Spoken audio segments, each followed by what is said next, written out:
Hi friends, welcome to Nishi vlogs. ఈరోజు నేను చెప్పే కథ పేరు నాగయ్య తెలివి. వెంకటాపురంలో నాగయ్య అని గుడ్డివాడు ఉండేవాడు. ఎవరూ లేని అతడిని ఓ ముసలమ్మ చేరదీసింది. ముసలమ్మ అరసలు చేసి ఇస్తే నాగయ్య వాటిని పొరుగురు సంతకి తీసుకెళ్ళి అమ్ముకొని వచ్చేవాడు. ఒకరోజు ముసలమ్మ 50 అరిసెలు వేసి ఒక బుట్టలో పెట్టి నాగయ్యను సంతకు పంపింది.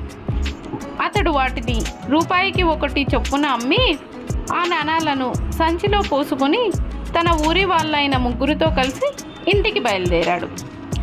వారిలో వీరయ్య అనేవాడు నాగయ్య డబ్బు మీద కన్ను వేశాడు. దారిలో ఓ చెట్టు కింద విశ్రాంతి తీసుకున్న సమయంలో వాడు నాగయ్య సంచి తీసుకుని అందులో నాణాలను దొంగిలించి గులకరాళ్ళు పోసి ఏమీ ఎరగనట్టు పెట్టేశాడు. లేవగానే సంచి తడుముకుని చూసుకున్న నాగయ్యకు జరిగింది గమనించి తనతో ఉన్న 3 తీసుకుని ఊరి పెద్దకు ఫిర్యాదు చేశాడు. ఆయన అంతా విని, మీలోనే ఒకరు ఆ డబ్బులు తీసి ఉంటారు, చెప్పండి అని గద్దించాడు. వాళ్ళు 3 మాకేం తెలియదనడంతో వారిలో ఎవరో దొంగ ఎలా తేల్చాలో ఆయనకు అర్థం కాలేదు. అప్పుడు నాగయ్యకి ఓ ఉపాయం తోచింది. అయ్యా, వాళ్ళ 3 తమ దగ్గరున్న డబ్బుల్ని 3 కుప్పలుగా ఉంచమనండి. వాటిలో నా డబ్బులేవో నేను చెప్పగలను అన్నాడు. కళ్ళు కనిపించని నువ్వు ఎలా చెప్పగలవు అన్నాడు ఊరి పెద్ద. వాసన చూసి చెబుతా అన్నాడు నాగయ్య. వాడి మాటలు ఆశ్చర్యం కలిగించినప్పటికీ ఊరి పెద్ద వారి 3 దగ్గరున్న నాణాలను విడివిడిగా కుప్పలుగా పెట్టించాడు. నాగయ్య ఒక్కో కుప్పలోని నాణాలను తీసి వాసన చూశాడు. తర్వాత వీరయ్య పోసిన కుప్పను చూపించి, ఇందులోనే నా డబ్బులు ఉన్నాయి అన్నాడు.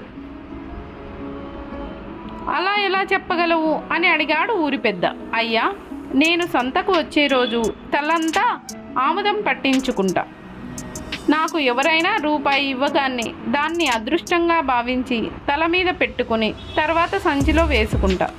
అందువల్ల ప్రతి రూపాయికి ఆముదం జిడ్డు అంటుకుంటుంది, పైగా వాసన కూడా వస్తుంది. అలాంటి నాణాలు ఈ కుప్పలోనే ఉన్నాయి అన్నాడు నాగయ్య.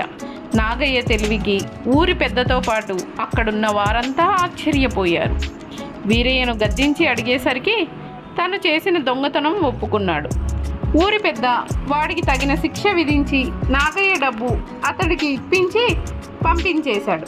చూసారా నాగయ్య తన తెలివిని ఎలా ప్రదర్శించాలో?